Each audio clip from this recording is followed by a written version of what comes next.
Bonjour les hypersensibles, c'est Steve, j'espère que vous avez la forme. Aujourd'hui, nous allons voir tout ce dont vous avez besoin sur votre lieu de travail. Il faut comprendre une chose, la pénibilité est à 10 000 lieues de ce dont vous avez besoin sur votre lieu de travail. Vous devez absolument bannir ce sentiment-là. Dites-vous que la pénibilité augmente grandement votre dépense d'énergie psychique. Plus vous faites un travail qui est pénible, plus vous allez vous épuiser sur le plan de l'énergie. En effet, lorsqu'une personne hypersensible dépense son énergie contre son gré ou pour le compte de quelqu'un d'autre, il s'aperçoit que son énergie baisse en flèche et en plus que le temps qu'il a dépensé au travail est décorrélé du temps qu'il octroie pour sa vie. Donc le temps qu'il va passer au travail, ça va être du temps perdu pour lui. Dans un contexte pareil, l'expérience du travail perd directement de sa valeur parce qu'elle ne contribue pas aux valeurs de l'individu, elle ne contribue pas à son développement personnel. C'est pour ça que j'insiste sur le fait de toujours trouver un travail qui va vous permettre de croître sur le plan personnel. Si vous avez un travail qui est uniquement alimentaire, vous allez évidemment satisfaire les besoins de base sur la pyramide de Maslow, les besoins physiologiques, les besoins de sécurité. Mais si vous faites l'effort de mieux vous connaître, vous allez plus toucher les besoins de l'être. Et c'est là qu'on commence à parler d'épanouissement de soi. Parce que vous touchez le besoin d'appartenance, c'est-à-dire le besoin d'avoir des relations sociales qui vous conviennent, le besoin d'assouvir une bonne estime de soi, vous allez être fier de vous. Et puis le besoin d'accomplissement, là vous allez vous transcender, vous allez vous dépasser. Donc là on est vraiment dans la sphère de l'être. Si vous passez à côté de ça, vous allez toujours être confronté à un travail que vous allez toujours juger d'avilissant parce que d'une part, il ne correspond pas à vos besoins, il ne correspond pas à vos valeurs et en plus, il va vous épuiser sur le plan énergétique. D'où l'importance d'avoir un travail qui vous nourrit en profondeur. Et sans cela, sans ce travail de connaissance sur soi, vous sentirez toujours cette perte de sens totale quant à l'activité que vous avez dans la vie. Puisqu'on s'assimile souvent, on s'identifie souvent par rapport au travail qu'on fait, c'est souvent comme ça qu'on se présente en société, c'est souvent comme ça qu'on se valorise. Alors évidemment, il ne faut pas prendre uniquement ça, on n'est pas que des êtres de travail, mais on est quand même dans une société de travail. Si on ne prend pas ça en compte, finalement, dès le début, on est dévalorisé à partir du moment où on fait un travail qui ne nous correspond pas, ou c'est juste un travail alimentaire. Là, on n'est pas du tout dans un travail qui touche les besoins de l'être. Il faut que vous vous sentiez valorisé. Quel travail peut vous nourrir? Quel travail peut vous développer sur le plan personnel? Et surtout, quel travail peut vous faire évoluer et vous faire grandir? Si vous avez des grandes difficultés à trouver un travail qui correspond, ce que je peux comprendre, il faut faire un travail en profondeur pour mieux vous connaître. Ce matin, j'ai justement coaché une personne qui était totalement en perte de sens dans sa vie. Elle savait vraiment plus dans quoi s'orienter parce qu'il n'y avait pas de visibilité sur sa manière de fonctionner, sur ses priorités dans sa vie. Et justement, en parlant de priorités, en faisant un travail très sérieux sur ses valeurs, on a fait un travail en profondeur, bien ciblé sur ses propres valeurs, il a un socle de base, de priorités sur lesquelles maintenant il sait qu'il ne va plus transiger. Ça va lui permettre d'une part d'orienter ses recherches pour aller vers ce qu'il aime, pour aller vers ce qui l'anime, dans le sens de se respecter soi, de respecter sa manière de fonctionner, et il va surtout apprendre à trier, à mettre de côté ce qui ne lui convient plus.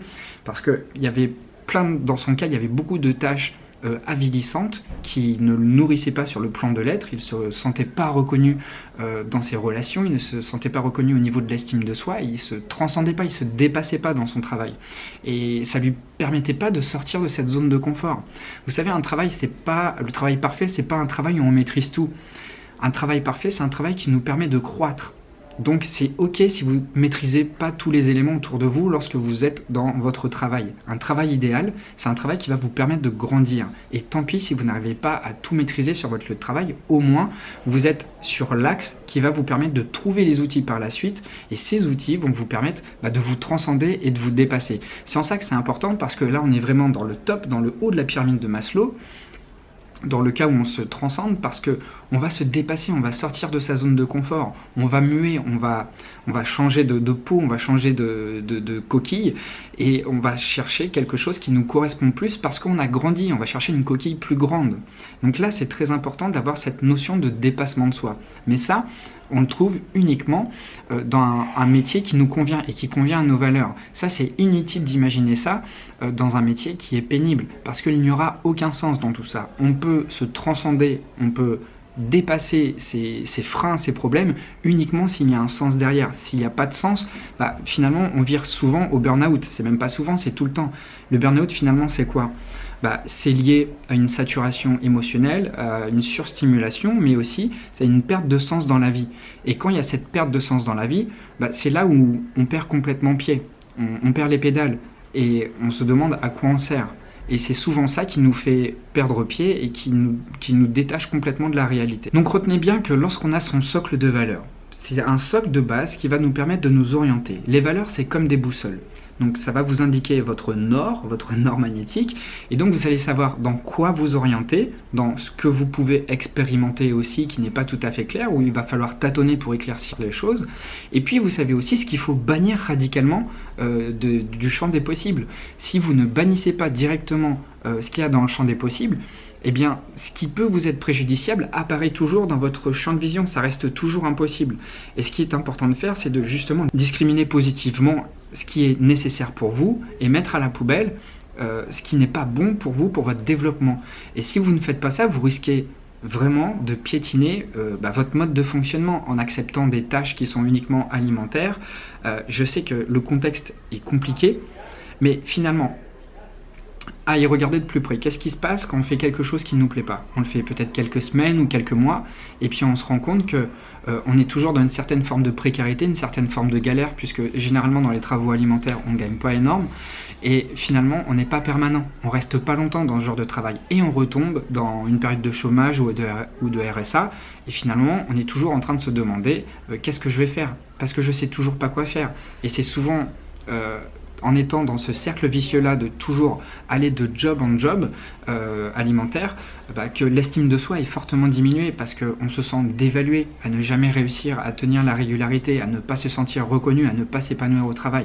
Donc il faut vraiment prendre ce temps de recul, ce temps nécessaire pour mieux connaître sa manière de fonctionner, mieux connaître ses priorités pour ensuite mieux se diriger. Alors je sais, on est dans une société où le temps file extrêmement vite, les informations filent extrêmement vite. Si on écoute tout ce qui se passe dans les médias, faut pas attendre. L'introspection, ça sert à rien, c'est pour les feignants.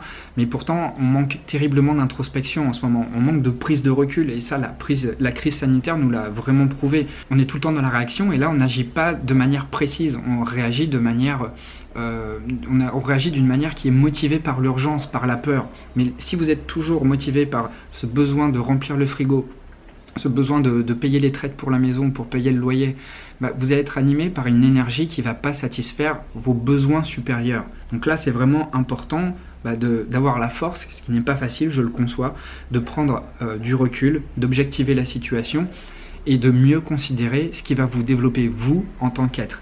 À partir du moment où vous aurez trouvé cette oasis, cet endroit si spécial, si précieux qu'il faut vraiment prendre en compte, vous allez trouver les solutions pour assouvir vos besoins de base. Je vous donne une situation. Si par exemple vous êtes animé par un besoin de créativité et si vous avez une valeur indépendance qui est très forte, il serait criminel pour vous de travailler dans une usine où vous faites un travail automatisé, où vous répétez tout le temps les mêmes tâches, où vous êtes sous surveillance en continu par un contremaître. Là, ce serait vraiment mortel pour vous. Et si c'est le cas, je vous conseille vraiment de prendre la distance par rapport à ça, parce que vous allez mourir à petit feu dans ce genre de situation. Si vous avez une valeur créativité et indépendance forte, vous devez réfléchir en effet aux travaux qui vont vous permettre d'assouvir ces besoins, ces valeurs-là. Donc il y a plein de trucs, il n'y a pas besoin de tomber dans des professions d'artistes, de sculpteurs, de peintres ou de vidéastes. Vous pouvez trouver des travaux de votre propre initiative personnelle qui vont assouvir ces valeurs-là. Donc si vous souhaitez qu'on en parle, ça tombe bien, je propose des coachings qui vont vous permettre d'avoir plus de clarté professionnelle. Donc on va faire un travail ensemble pour mieux préciser quels sont vos besoins, de quoi vous avez besoin, quelles sont vos compétences, et ensemble on va voir quelles sont les valeurs qui vont diriger vos recherches. Mais si vous ne connaissez pas vos valeurs, vous ne pourrez jamais orienter vos recherches de manière adéquate, de manière ciblée.